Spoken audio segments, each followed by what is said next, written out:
But Dragon Age of Evil, when it first came out, wasn't people like Jason Schreier basically saying and laughing into people's faces saying that, you know, this game's doing very well? Don't quote me on that, but I need to find the article. And a lot of people were trying to big up this game that is doing very well. And you guys have all seen the sort of content in that game. And I was just like, wow. How can you spend that much money on games? Like, I still don't understand. I know we're going through a new age now. There might be a few bad games coming out the rest of that, you know, during that period. But it is crazy to think that they spent millions of pounds with that sort of dialogue, with that sort of game. I've seen a few YouTube videos and a few different news streams about it. So, and we're going to come to it around this 1.5 million units because I'm hearing different things about, you know, million units. So let's go through this because there will be BioWare will be downsizing, that's for sure. But Dragon Age the Veilguard underperformed EA's expectations, which is only a good thing because this is the sort of games we don't want. And it was, I remember this character. Was it this character? And that character? Anyways. So according to reports, guys, Dragon Age the Veilguard failed to meet EA's sales expectations by almost 50%, selling only around 1.5 million units. Now, I haven't seen any concrete. Now, there's been a few different things about this. So people are saying that the reports coming out, they want to make it sound as good as possible.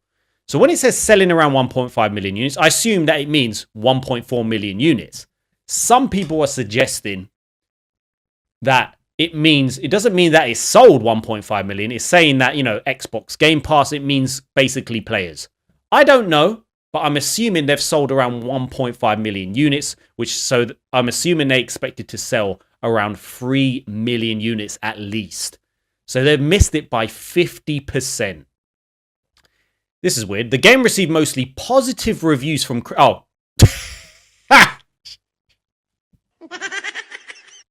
Sorry, I was about to say the positive reviews. Then I realized it said critics. And we know what critics are like sometimes.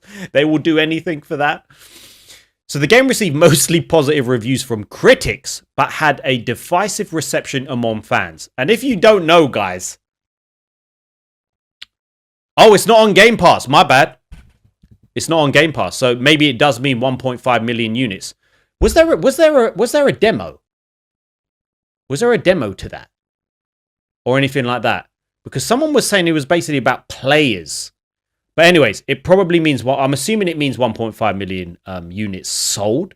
Even though someone was trying to say it meant how many people have played the game. But anyways, so I don't know if that was into consideration. We'll have to look it up. But the game received mostly positive reviews from critics, but had a divisive reception among fans. The lack of post-launch DLC for the Veilguard might have been influenced by its lower than expected sale. But I did see quite a few reviews and they were not happy. So here we go. So this is what I'm saying. So maybe this will... So recent reports have indicated that Dragon Age of Veilguard reached around 1.5 million players. So this is what... There was a bit of confusion. And that's what I think. Are they trying to make it sound as good as possible? So 1.5 million players. Failing to meet EA's expectations by around 50%. Dragon Age of Veilguard had a very decisive reception since its official trailer, and it seems that it's made the game fail to achieve financial success. So, Dragon Age of Veilguard was released on October 31st, and after around 9 years of development, wow, it quickly became one of the most controversial games of 2024. Again, mostly positives from critics, obtaining an average score of 79. At the moment, the game is mostly positive on Steam, with 70% of players liking it. Now, I know there's been a few things in the past with Steam, or them being able to get rid of bad reviews. What game was it that someone suggested that?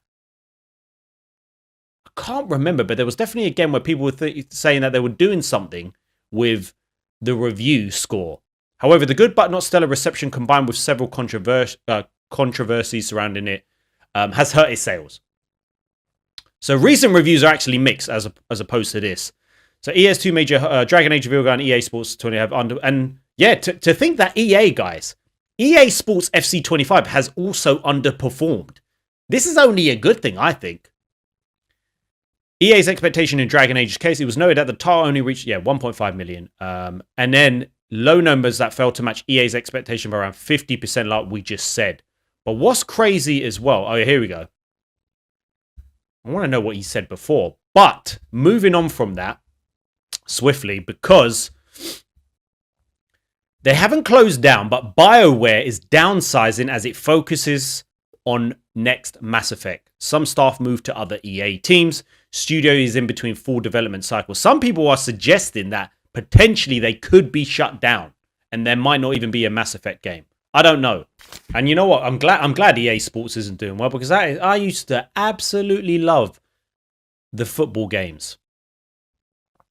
So let's give this a read as well. So BioWare has announced it's downsizing and moving many staff members over to the other teams inside EA.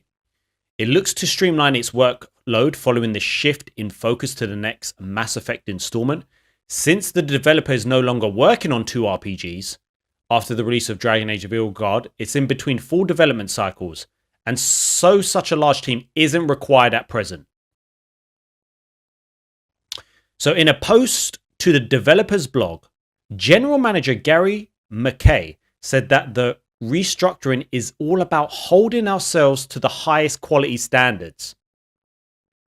A core team that includes veterans from the original Mass Effect trilogy is currently making the next game, including Mike Gamble, Preston, Derek Parrish, Lay, and others.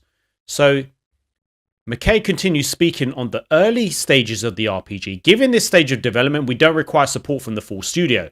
We have incredible talent at BioWare, and we have worked diligently over the past few months to match many of our colleagues with other teams at EA. So they are downsizing, and they want to become more agile, focused studio that produces unforgettable RPGs. Hey, but guys, you know, the Veilguard is definitely unforgettable, because it just, I'm surprised it sold 1.5 million. What's their stock price? Let's have a look at EA. You know, EA stock price. Didn't I see something? Oh, so this is what, let's just have a look. Let's go with 1 year. Wow. But this is what I mean. Let's go flipping hell. But this is what I mean. Electronic Arts. So you could tell by this. Is this, what the hell? They had a massive peak. When was this? December. Oh, wait, that was only in December. Oh my gosh. This is basically due to Dragon Age the Veilguard. When did the game come out? It came out only in a flipping hell. 31st of October. Oh my gosh. So, okay, so October, it came out 30th, end of October. You got to the 1st of November, 8th. So, okay, you got to the 6th of blooming hell. I like. What does that tell you? What does that tell you? Wow. Looks like we got another Ubisoft hit. And you know what? Good point. Let's have a look at how many people are playing Dragon Age Veilguard Steam numbers. Yes, I know this is a single player game, but let's just see. I can't remember what the peak was or anything like that. Okay, so they did have a peak of 89,000 players. I wonder how many players. Still, 2,000, just under 3. This game came out end of October. It wasn't long ago. Flipping hell. Let's just have a look. So they've got an all-time peak of 2,696. I'm just throwing numbers. I haven't checked this.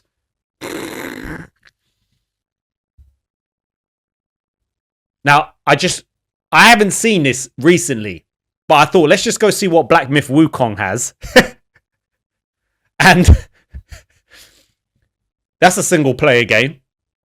2,400,000, but still 37,000 players are still playing. I tell you what, it's so great seeing these Steam numbers. Home! Damn! Damn. Damn. Damn. Dragon Age Inquisition. Oh my gosh. This is crazy.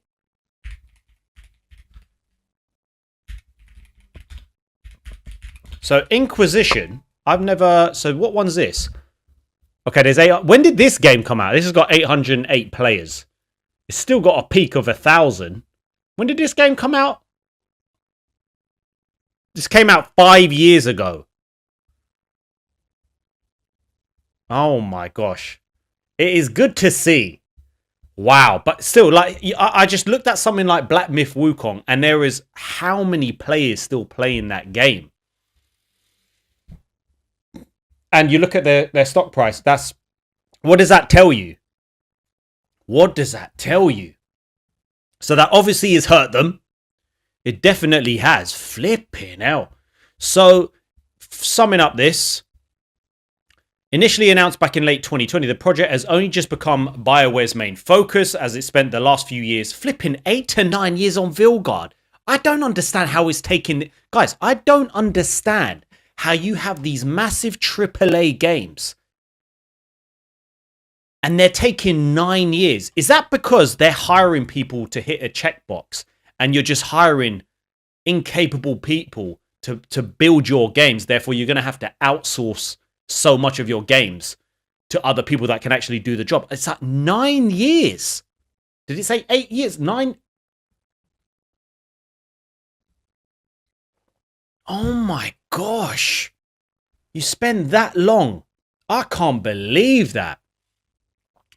So, so as it spent the last few years finishing Dragon Age of Veilguard, having turned it from a live service effort, so this was going to be a live service effort as well, into a purely single-player RPG. Given the project is still so early, it wouldn't come up with a little surprise if the next Mass Effect doesn't release until the next generation. Oh, there's no way this ain't... Yeah, that...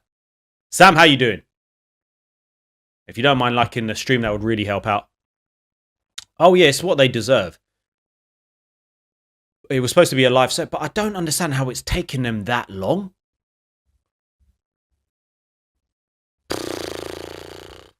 That is unbelievable. There's no way this game ain't coming out till PS6. But it just shows you guys. It just shows you, like, wow. And this game is not going to look to, like, if anyone thinks that this game's going to gradually grow as time goes along, because you got to remember, something like, for example, just picking something out of the hat, Helldivers 2, I didn't even plan to buy that game until you heard the positive reception about that game. When you hear that amongst gamers and fans and you see it online, it makes you want to buy the game. This has only got, I know there's some people that like the game and cool, everyone's got different opinions, but the majority seem to, yeah, they ain't selling it. And this is the thing, going back to what we said about games supposedly going up in price, you know, looking to charge over $100 or $100, unless you're putting out the best quality game, something different, there's no, like, people are not stupid. There's no way they're going to be doing that. There's no way people are going to be just dish out $100. Your game has to be Red Dead 2 level of quality. Man. Yeah, no, of course, it's not doing the numbers for them to continue to support it, but flipping out, who did, like, that? Didn't the lead writer, what was that woman? Didn't she just leave the studio as well? She just ducked out.